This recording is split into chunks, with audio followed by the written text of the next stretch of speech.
Alright, there are a lot of bad Naruto glow downs, but here are the worst ones. People don't talk about it, but Rock Lee is a big one. Like, this is the most random decision ever to make Rock Lee bald and Boruto. Like, why do that to the GOAT? Like, it's just a random ass decision. Shino is a big one, bro. Like, I'm not saying he was the most popular or he was the most cool character before, right? But that whole cool low-key hoodie combo that he had going on, that was drip. Him looking like an average 30-year-old is kind of crazy. Like, his glow down is what people think Naruto's glow down was. Not including Gaara in this because he's not a glow down, bro. He became peaceful as hell. It fits him. I'm gonna save this last spot for Neji because he shouldn't be dead in the first place, bro. Biggest L is to be the only one out of the main Konoha 11 kids that did not make it out of that war, bro. Like, one of y'all other ones at least should have died, but it just had to be Neji. Like, I'm sick. Alright, since the new trailer just came out, who's the worst Spider-Man from the first film? Y'all are gonna send me to hell for this, but it's Penny Parker, bro. I'm sorry. I will admit, the whole concept is cute. A girl and a robot that's over there going crazy and she's a Spider-Man. That's raw as hell. But when that mech gets destroyed, it's basically over with for you in a fight, bro. Like, Spider-Man, you gotta at least be able to throw hands on your own, dog. Come on. I'm not saying she's trash, mid, or anything like that, because when Miles didn't have any control over his powers like that, he was easily the 10 times worse to her and the worst Spider-Man on the team. This is truly like just the Iron Spider suit, but if it was a mech instead. Honestly, I feel like we should apply the same rules to her that we applied to MCU Spidey. If you can't do it without the suit, then maybe you shouldn't be doing it at all. Alright, this one is asking us which anime MC has the least amount of plot armor. If you don't say Light, I don't even know what to tell you. Like, this is a character that's genuinely hated by every single person in their own anime. Rightfully so, right? He got kind of prideful about killing a bunch of people with the death note, blah, say, blah, say, blah. But how rare is it that we get an anime main character that doesn't get to accomplish any of their goals in the end and they just get to hold that L? Like, Light got to go on a little victory lap for a small amount of time after killing L, right? First, you have two apprentices of L basically pull up and say, yeah, we gonna catch you for killing our big homie. And when they're hot on his tail and he's about to have a plan to escape and take the W, the one guy that he expected to come through and clutch fumbled it all and ended up getting like caught and shot to death and ended up having to die on some lonely staircases with Ryuk staring at him. Crappy plot armor. Alright, out of all of these MCs, which one fumbled their bag with their GF the worst? Let's be honest. I'm gonna keep it at 300 and I'm gonna go with Mordecai, bro. He was a grown-ass man bird when he fumbled all the girls he did. One thing about Duncan, he's on a reality show trying to compete. Finn, you can chalk it up to him being 13 and being an idiot. Morty was low-key in the right, she was kind of a bad person. Mordecai, after finally getting over his first GF, right, he went and moved on with the cloud girl CJ, but not really, and it led to him having this whole toxic-ass love triangle that culminated in him ruining Muscle Man's wedding and losing both of the girls. So what was really the point in all of this at the end of the day, bro? You were a grown-ass man. I can't lie, it was Mordecai's fault in the end. Okay, so out of all of these versions of Naruto, which one looks the best? Also, y'all better go follow the artists. They went insane on these different art pieces. Okay, Dragon Ball Z Naruto, first off, is the most intimidating he's ever looked. Like, bro is ripped. Naruto characters do not be shredded like that, bro. My Hero Naruto is one of my favorites alone, just based off the fact that he has a shadow clone quirk. That's raw as hell. For all of these, though, I gotta say One Piece Naruto definitely has the best drip. The blue jacket with the orange Nine Tails hat is streetwear fashion and dope as hell. The Bleach Naruto low-key looks like he hung out with Ichigo too much and now he wants to take his life seriously for real, for real. My guy Smile, the hollow Nine Tails does look badass though. Naruto as a Demon Slayer would be some weird mix between Tanjiro and Zenitsu for how raw he is, but I love the design. Attack on Titan Naruto is definitely whooping Eren's ass, I don't care. Tell me what Titan Shifter ability y'all think he would have. The JoJo's Naruto is definitely the funniest one. He'd definitely pose after beating your ass and then start eating ramen. We move. Alright, out of all of these anime masters, which one are you gonna let train you? Not going with Kakashi, because he barely liked training anyone up until Naruto's group. I'm not choosing All Might because it's not even guaranteed that I'm gonna get All for One after that, bro. He had a couple people he trained before Deku. The most logical choice has to be Gojo, bro. He truly believes in the next generation, even though he's the strongest. Bro's whole thing is that he is trying to find somebody to surpass him, even though he's mastered Infinity already. You got Yuta, Yuji, Fushiguro, all of these students that he's been building upon all these years in order to find the next strongest person. Like, that's not a good anime master slash mentor that's gonna make sure you come out on top. Then I don't know who is. Plus, we had this raw ass side chapter where we had to find out what all of Gojo's students truly thought of him, and it all truly ended in them calling him the strongest. That's not raw, I don't know what is. I'm choosing Gojo. Okay, so out of all of these Nezuko's, which one looks the best? And if you don't go check out the artist after this, then you're gonna have to run my fade. Alright, we're starting off with Naruto Nezuko, because she looks like she's fresh out of the Hyuga clan, and I love every piece of it, bro. She would definitely definitely be one of those members. Attack on Titan Nezuko is dead as a monster that would rip you to shreds in like literally 30 seconds. I actually think she's my favorite one here. She really looks like a demon here. Bleach Nezuko would definitely be in squad 4, bro. She looks way too nice and pure-hearted. She would have to be a part of the healing team, even if she's a demon sometimes. Unohana's kind of like that too. One Piece Nezuko does look pretty chill. What devil fruit do y'all think she would have, bro? Like, would it be a demon fruit or something like that? Let's be honest about My Hero Nezuko, bro. We all know she looks just like the girl that Deku had to protect for a little minute. Instead of battery pack Aries, battery pack Nezuko. JoJo's Nezuko just looks like she's giving me the craziest Chad face of all time. We moved.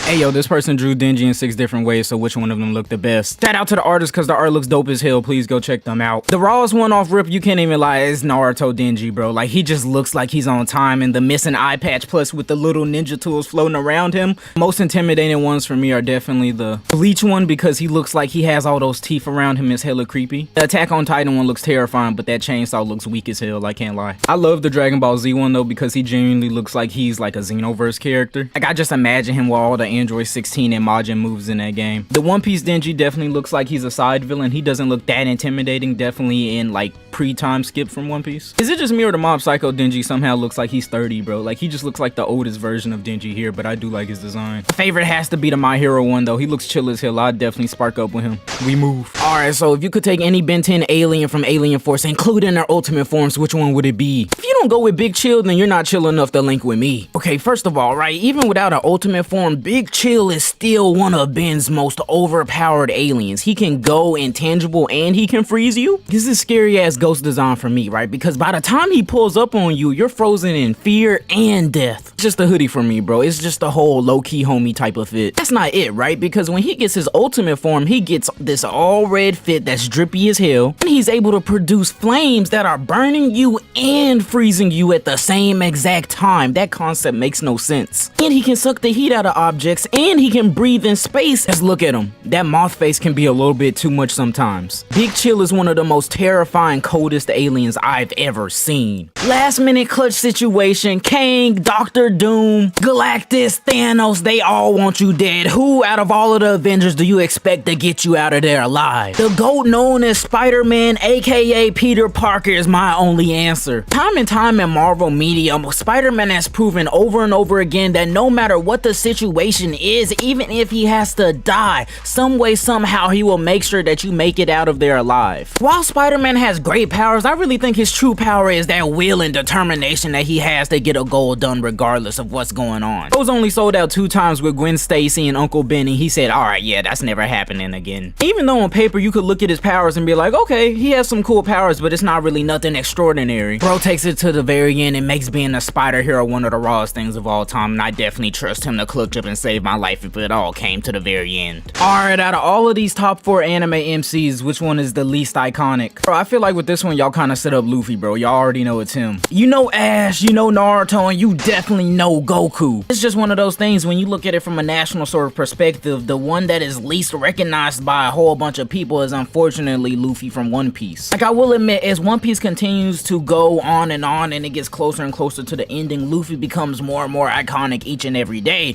but it just doesn't have that brand facial recognition like Goku, Naruto, or Ash, bro. I don't want to be that guy, but Goku, Naruto, and now Deku as of today have all been put in Fortnite, a nationally recognized game with nationally recognized people. My only response to that is, where's Luffy? Alright, now that Deku's in Fortnite, who's the worst one for all user? It's usually the ones we love the most, but bro, it's honestly All Might. I know bro was the #1 hero, the symbol of peace, blah, blah, blah, blah, but think about the grand scheme of things, bro. He's damn near in a wheelchair already. Like, after that injury, bro was honestly just never the same. Every time he transformed into All Might after that, the time that he could hold it just got shorter and shorter and shorter. And each time I got damn near almost died coughing up a shit ton of blood every time he tried to transform. Yes, I do know he was quirkless, but think about it. He's the only one for all user to not have one for all on top of another quirk that he could combine with it. First user, even though he's weak also, he was the one that kind of started this whole line and made sure that All for One wouldn't be able to get the quirk in the first place. The way Deku be turning up in the manga combining all of the quirks, there's no slander that you can have against that man. He is the best one for all user. That brings us back to All Might, who really only just has super strength, bro. I'm sorry, but he is the worst one for all user. Alright, out of every single Justice League member to exist, who was the worst one? I'm gonna take the plunge to the pits of hell for this one, but I'm gonna say Cyborg. Now, before y'all get on me, right, the reason I'm saying this is because the Justice League shouldn't be Cyborg's team. It's the Teen Titans. Personally, just one of those people that I just haven't enjoyed Cyborg's adaptations outside of being a Teen Titan sort of character. Every time they've used him recently, right, it's always in some sort of way for him to be this serious sort of mother box scientist sort of character, him to be hella mature, quiet, and stoic, etc. I get that fits for his backstory, depressed about football, depressed about his explosion, blah, say, blah, say, blah. I think a lot of us can admit we were way more interested in the character when he was allowed to be a lot more happy, a lot more expressive, having catchphrases and having his true family, his best friend Beast Boy and the rest of the Teen Titans. He's not a bad character, just bad for the Justice League. If you made it this far, then you have to sub to Tine Pizza and join the We Move initiative and help us get to 10K, then 100K subs and take over the whole AniTube cartoon YouTube community. My name is Tine Pizza and help us blow up. We move. I am not a real nigga. I am going to sneak him.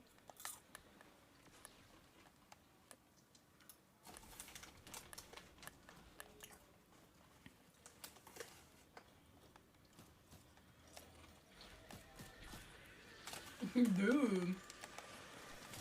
Oh my god! Oh my god! Get snuck, bitch! Why are we out of there? Y'all wanna talk about the worst fight in Naruto? I'ma be honest, it's Sakura's. While Sakura do be getting overhated a lot, bro, every time I do go back to watch the Chunin exams, I have to skip this fight. I do get that there is a lot of emotional significance about Ino versus Sakura and all of that because, you know, childhood friends and stuff just didn't work out for whatever reason they had. But after this, they were kind of cool and they weren't one of those characters that were really constantly trying to rival each other to get stronger, or were even one of those characters that had a really raw fight. So it just kind of felt like that moment in high school where you watch two girls fight and then they end up being friends the next day. It sucks that Sakura doesn't even get a lot more other fights for us to compare her to after this, so this is just one of her like top 5 and it has to be there.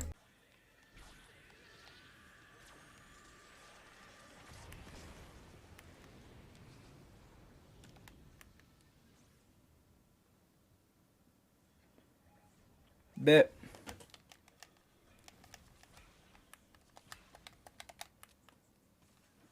Come on, y'all.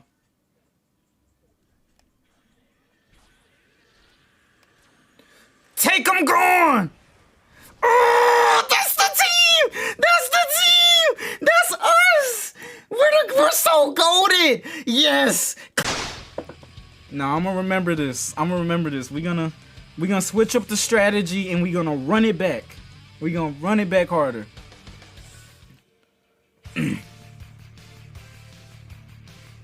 Bro, you Ribriane, so I gotta blow your back out.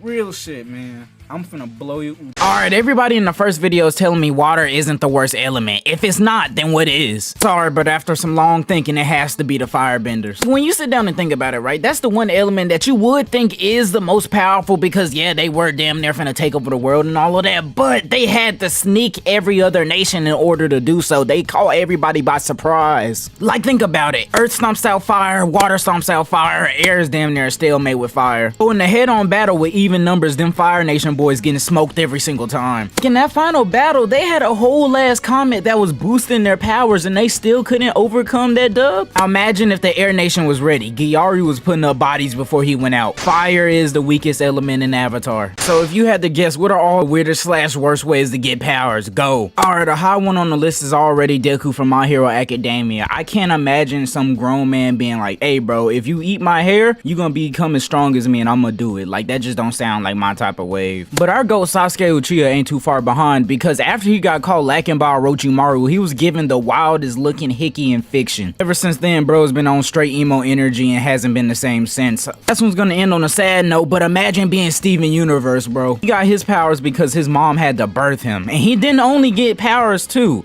Bro gets all the trauma that comes along with it because his mom was a overpowered pathological space rock. Alright, I can't be the one that still finds it funny that a lot of people thought adult Naruto was gonna look look like this. Like, if you was a Naruto fan back in the day, you had to have remembered all the fan art of adult Naruto, and he basically looked like Naruto if he had Minato's hairstyle growing up as a Jonin. Like, I low-key do remember the outroar that people had when the Naruto, the last movie, came out and he had chopped off all his hair. The whole community was sick. Like, I get it, the idea of Naruto growing his hair out to look raw and him basically being a badass is awesome. The more reserved, laid-back, chill kind of cut fits for Naruto as him being a grown-up, more adult sort of guy. And it doesn't make him any less raw. He's still the GOAT, the 7 Hokage, the one that saved the whole Leaf Village and clutched up hella.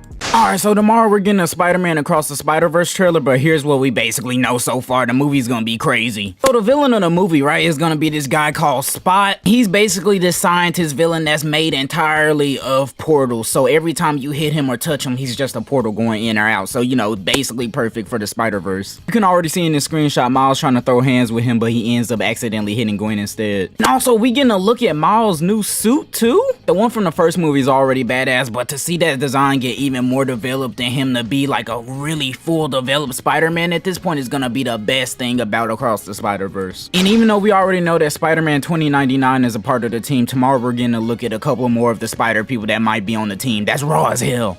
Okay, so the new Spider-Man Across the Spider-Verse trailer just came out and Miles Morales Spider-Man is fighting everyone. Now, what it looks like based off the trailer is that they're taking this multiverse Spider-Man stuff to the next level. Like, we actually got a whole hub of where the Spider people hang out. And I love how it's designed because it has all of the walls being inverted because, you know, they're Spider people and they can crawl on the walls. Fuck gravity. It seems like the plot of this movie is gonna have Miles and Gwen be put in this sort of position where they're looked at as the bad guys of the Spider people for one reason or another. And it looks like some decision that Miles is gonna have to make as a Spider-Man is gonna affect the rest of the Spider people and nobody else is fucking with it, so they're all gonna try to stop him. Main one leading that charge seems like it's gonna be the 2099 Spider-Man. Also, we saw Issa Rae Spider-Woman, PlayStation Spider-Man, and if I went through every single shot in this trailer, I could name like 40 more. I'm betting on it, this will be the biggest piece of Spider-Verse media ever created.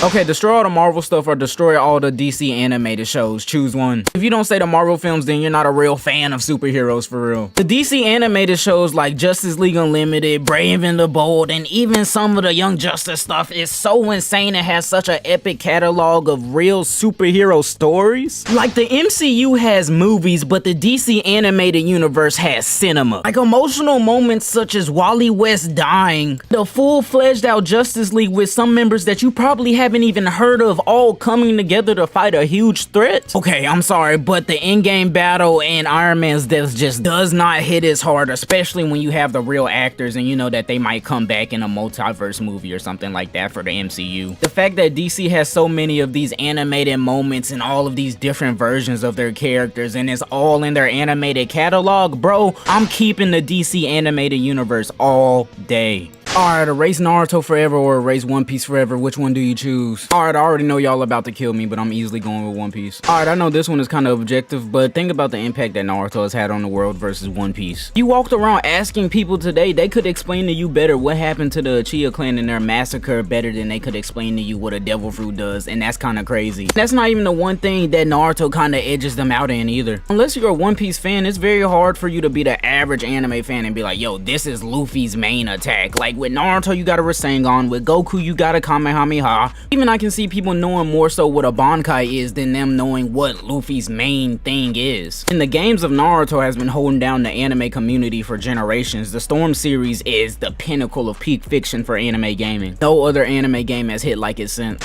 Fortunately, based off all of the impact of Naruto media, I'm sorry, but One Piece has to go.